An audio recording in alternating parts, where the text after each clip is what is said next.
Bien le bonjour et bienvenue dans cette nouvelle vidéo. Aujourd'hui, j'avais envie de faire quelque chose d'un petit peu différent et ça fait un moment que j'avais envie de me pencher sur un forum Reddit qui s'appelle Am I the asshole? Donc, suis-je le trou du cul? Pour le dire platement, c'est des situations qui peuvent porter à diverses conclusions et donc ça mène à un débat. Est-ce que j'ai mal agi? Est-ce que j'ai mal fait ça? Est-ce qu'avoir fait ça fait de moi une mauvaise personne? Mais sans plus de blabla, je vais tout simplement vous montrer alors, le forum est en anglais. Pour les besoins de la vidéo, j'ai fait la traduction Google en français pour ne pas vous traduire en direct, en espérant que ça se passe bien au niveau de la traduction, parce que c'est pas toujours fluide. Sans plus de blabla, on y va pour notre premier cas. Donc je vais retraduire, hop, en français. Donc, suis-je un trou du cul pour avoir réservé une table après m'être vu refuser l'entrée d'un restaurant parce qu'il était complet? Mon partenaire et moi avions hâte de dîner dans un restaurant d'une chaîne spécialisée dans les buffets à volonté de rôti. Ne sachant pas à quelle heure nous serions disponibles, nous n'avons pas souhaité réserver. Nous avons rapidement consulté le site web et comme il semblait libre, nous avons tenté notre chance. Quelques heures plus tard, avant d'y aller, nous avons vérifié une dernière fois et encore une fois, tout était parfait. Alors pourquoi se compliquer la vie avec une réservation quand on peut simplement entrer et s'asseoir? Arrivé sur place, le gérant nous accueille en disant: Désolé, nous manquons de personnel et c'est complet, nous sommes obligés de vous refuser l'entrée. Nous jetons un coup d'œil autour de nous, il y a plein de places vides. Nous protestons, mais on nous répond qu'ils n'ont tout simplement pas le personnel nécessaire et on nous laisse là. Bon, on est parti et déçu, on s'est assis dans la voiture en se maudissant de ne pas avoir réservé plus tôt. Je trouvais ça complètement absurde qu'il n'ait jamais refusé si on avait réservé directement.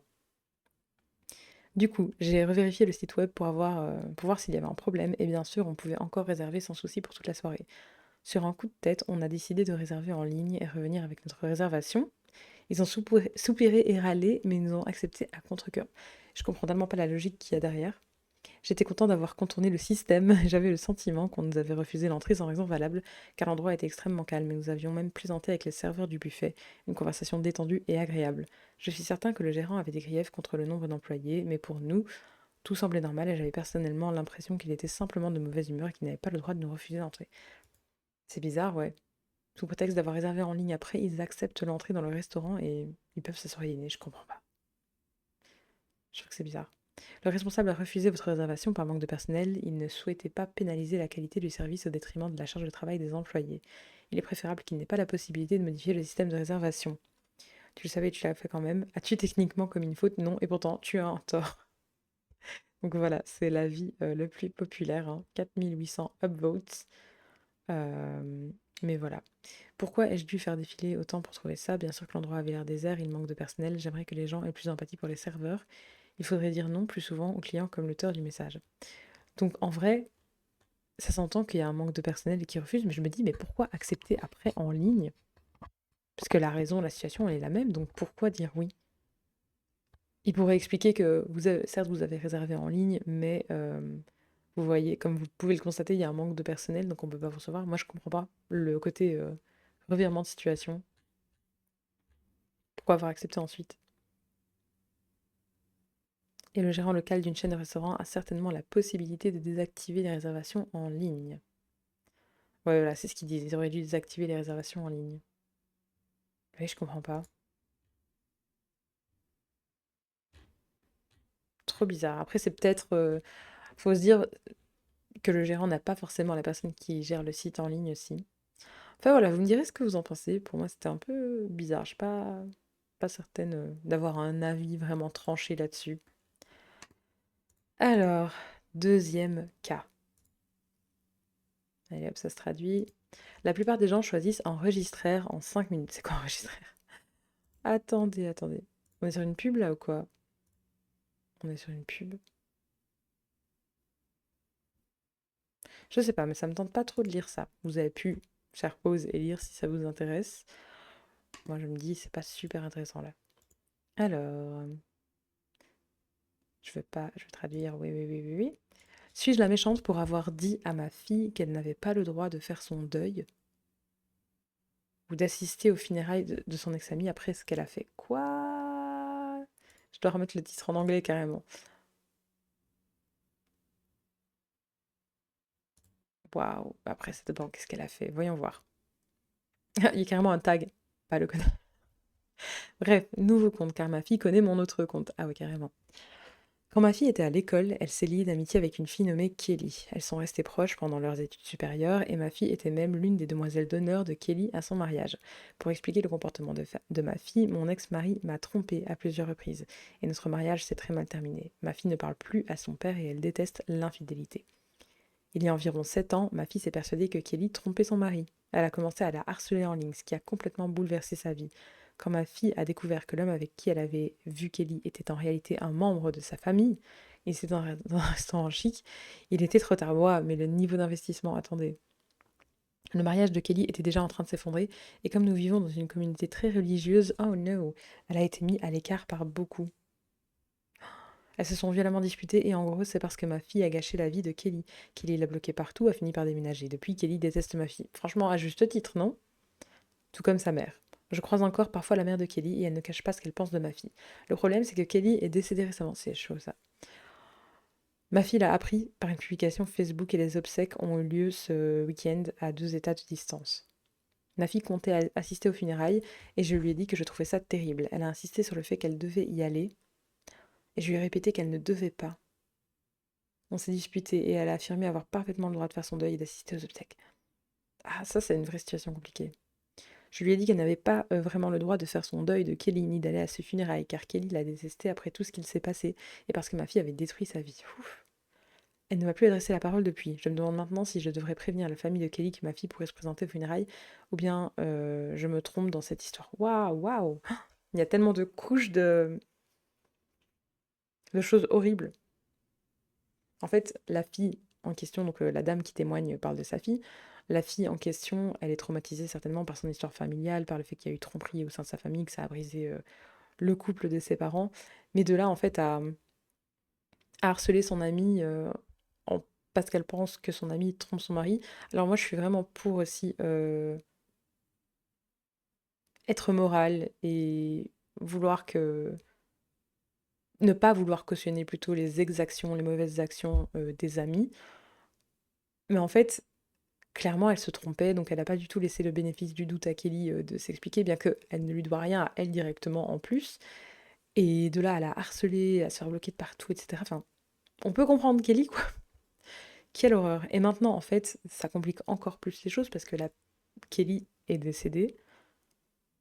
Et on pourrait se dire, en fait, que la mort, ça efface beaucoup de choses, que ça remet un peu les... Ça fait beaucoup relativiser par rapport aux problèmes qu'il peut y avoir du vivant d'une personne. Mais l'enterrement, c'est aussi pour les vivants. Et donc, sachant maintenant que la mère de Kelly déteste à juste titre la fille de la dame qui s'exprime ici, pour moi, Kelly, enfin la fille, ne devrait pas aller à l'enterrement de son ex-ami. Vous me suivez? Je sais pas si vous avez ce même avis, mais en fait, comment tu peux avoir ruiné une partie de la vie de ton ami Kelly, et puis retourner parmi les vivants qui sont là vraiment pour honorer, rendre un dernier hommage à Kelly, sachant que toi, t'es détesté en fait dans la famille de Kelly. Je comprends pas. Tu fais ton deuil de ton côté, mais tu n'as pas... Je trouve qu'elle a pas vraiment le droit non plus de se montrer et d'aller dans un climat de deuil avec une famille qui est en deuil de leur fille et de se dire... Enfin, je me mets à la place de la mère de Kelly. Imaginez, vous êtes là, vous enterrez votre enfant, c'est déjà horrible. Et ensuite, Et ensuite, il y a quelqu'un que vous détestez et qui a gâché une partie de la vie de votre enfant qui se pointe aux funérailles, non. Vous n'avez pas du tout envie de deal avec ça à ce moment-là, pas du tout. À la limite, si vraiment la mort, ça la fait réfléchir et que elle regrette, qu'elle essaye de prendre contact avec la famille de Kelly après et qu'elle s'excuse auprès de la famille, mais qu'elle vienne pas le jour des funérailles, non, ça je pense que c'est un peu trop. Vous me direz ce que vous en pensez. Et là, quelqu'un qui dit donc pour la mère, qui est de la vie que je viens d'exprimer, en gros, not the asshole, mais toute votre communauté l'est, et votre fille aussi. Ouais, parce que là aussi, voilà ça, comme nous vivons dans une communauté très religieuse, elle a été mise à l'écart par beaucoup. C'est vraiment dur de se faire mettre à l'écart par toute une communauté pour des choses qui se font passer dans votre vie privée. Et en plus là, ça s'est même pas passé en l'occurrence, elle n'était pas en tort, la Kelly. Donc vraiment, compliqué aussi d'être dans ce genre de sphère, je pense. Franchement, ça ne m'étonne pas. Les gens n'aiment pas les infidèles, même si nous n'habitons pas dans un quartier religieux. J'ai l'impression qu'elle a quand même perdu beaucoup d'amis. Le fait qu'elle n'ait pas meilleure réputation au départ n'a rien arrangé. Ah, contrairement à ma fille qui jouissait d'une bien meilleure réputation dans la communauté. Cela explique pourquoi la rumeur s'est autant répandue. Et pourquoi les gens ont cru ma fille plutôt que Kelly. Mais c'est affreux. Les ragots peuvent être vraiment une chose horrible. Les religieux n'ont cependant pas été d'une grande aide.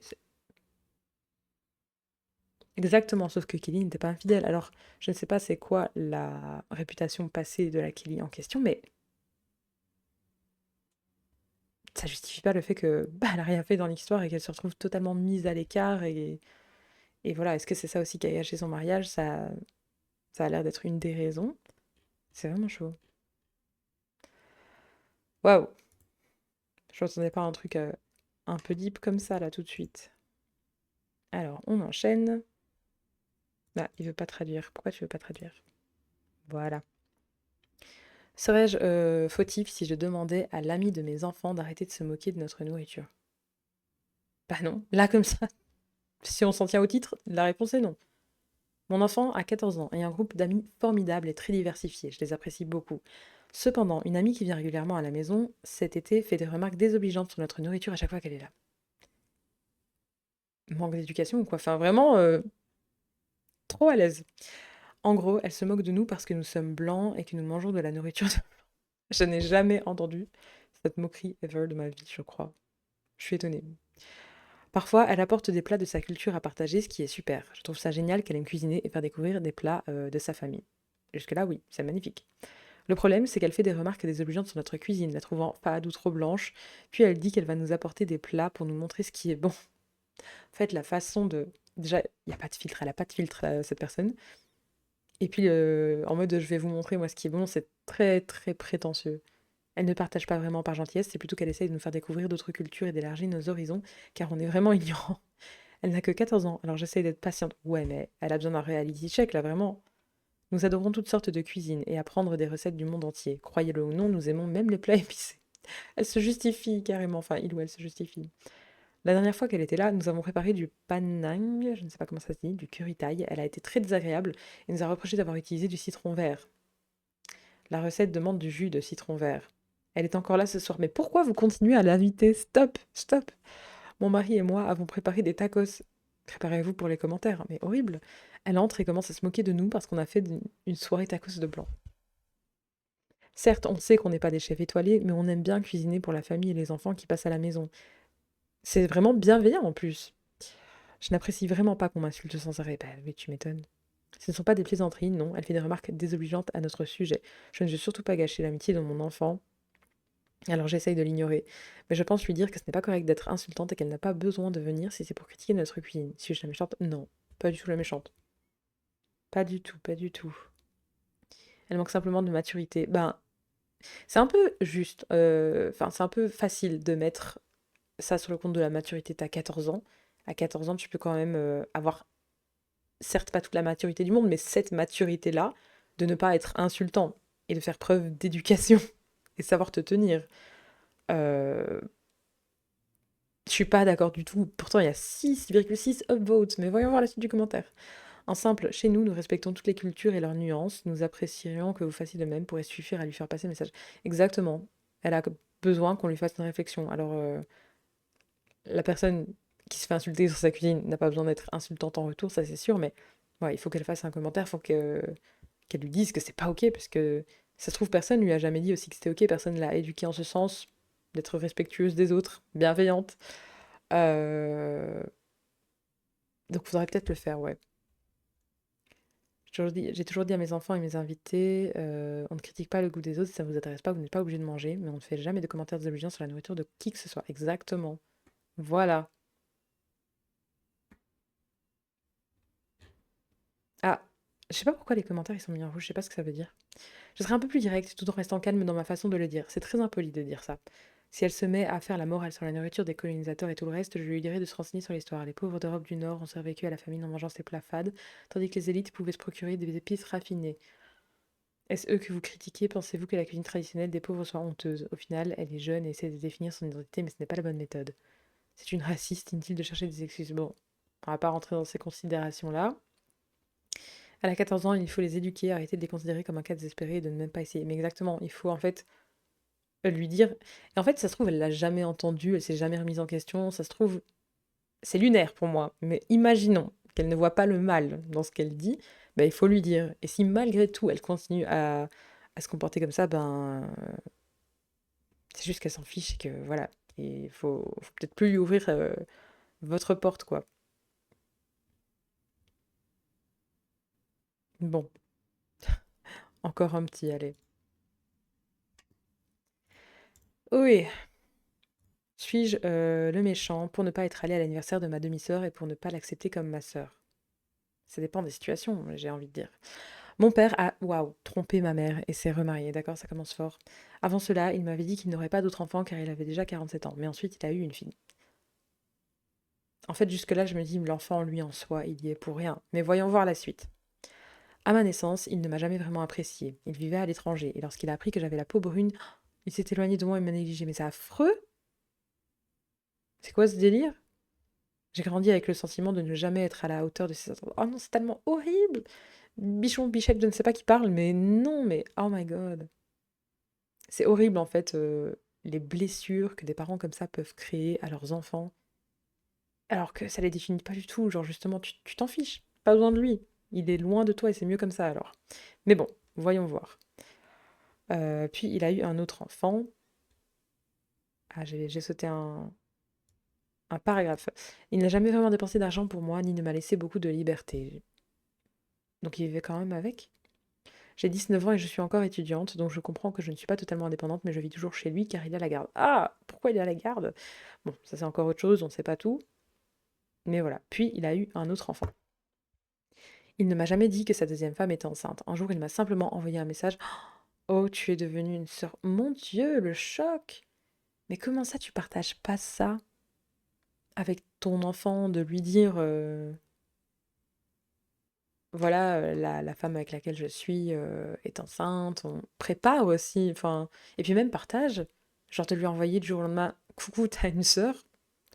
Le choc, le choc, le choc. Je sais que c'était son choix de me le dire ou non, mais je suis quand même en colère. Après tout ce qui s'est passé entre nous, l'apprendre de cette façon m'a donné l'impression de ne même pas compter pour faire partie de sa vie. Je suis un peu d'accord avec son ressenti.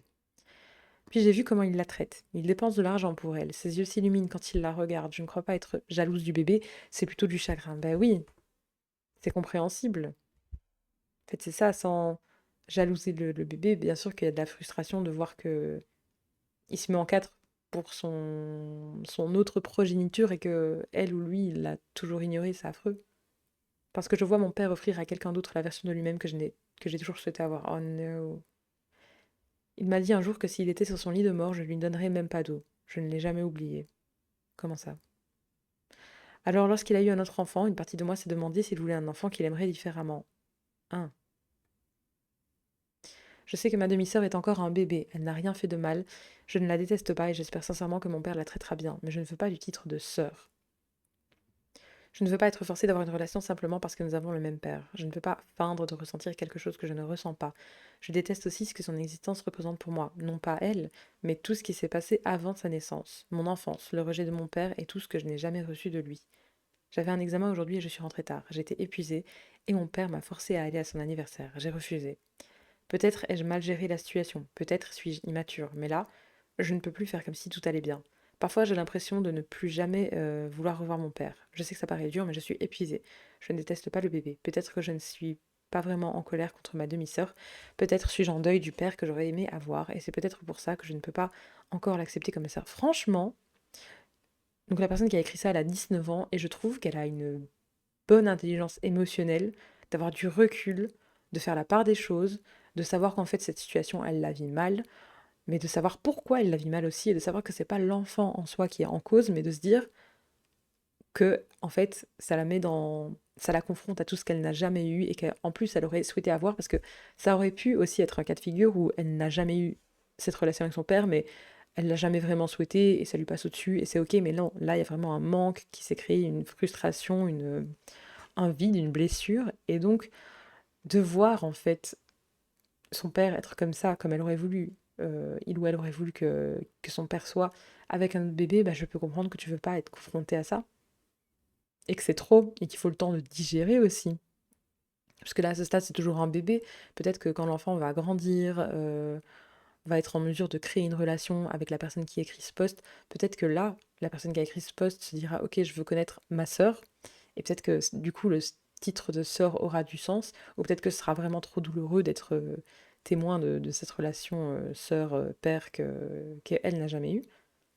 Mais du coup, c'est très. Moi, je trouve ça très mature, justement, et pas du tout immature de faire la part des choses, de savoir d'où ça vient, de savoir qu'en fait ça n'a rien à voir avec le bébé, mais que malgré tout, ça met dans des dispositions où elle n'est pas apte en fait à vivre ça et de rester à l'écart. Et je trouve ça plus sain parce qu'imaginez, elle se force, elle va à l'anniversaire du bébé, elle côtoie le bébé, et là en fait les choses s'enveniment, que ce soit avec le père, que ce soit avec le bébé en lui-même qui n'a rien demandé. Il vaut mieux, exactement, si tu sais pas gérer la situation, rester à l'écart, te remettre du choc, faire la part des choses, voir si toi tu peux gérer ça ou pas. Mais en fait, il faut pas se forcer à faire des choses parce qu'il y a des liens du sang. Moi, je trouve que ça ne justifie pas tout, que ça n'excuse pas tout et que ça ne défend pas tout. Donc je trouve que la personne elle gère bien la situation, voilà. Essaye de vivre avec ce que tu as déjà à gérer. Et ouais, je trouve que c'est une personne très saine. Tu n'es pas en tort de ne pas te sentir émotionnellement prête à considérer le bébé comme ta sœur ou de refuser d'assister à un anniversaire, mais le fait est que je ne la considère pas comme ma sœur est différent de elle n'est pas ma sœur. Biologiquement, c'est ta demi-sœur. Oui, mais c'est pas ça que la personne veut dire. Là, on joue sur les mots, bien sûr qu'elle est consciente que biologiquement c'est sa sœur, mais quand on parle de sœur, dans l'imaginaire commun, ça désigne toujours tout de suite une relation. Personne ne pense ah oui, la personne me dit c'est ma sœur, biologiquement parlant, non, on imagine tout de suite une relation sœur, frère, sœur, etc. Donc oui, cette distinction elle est évidente et je pense pas que la personne qui a écrit le post le nie, mais c'est pas du tout ce qu'elle voulait dire là. Le commentaire il est un peu à côté, je trouve.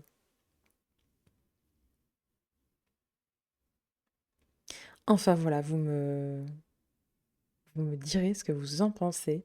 Je passe un peu les commentaires comme ça si vous voulez voir un petit peu ce que les gens en pensent. Mais moi je vais m'arrêter là.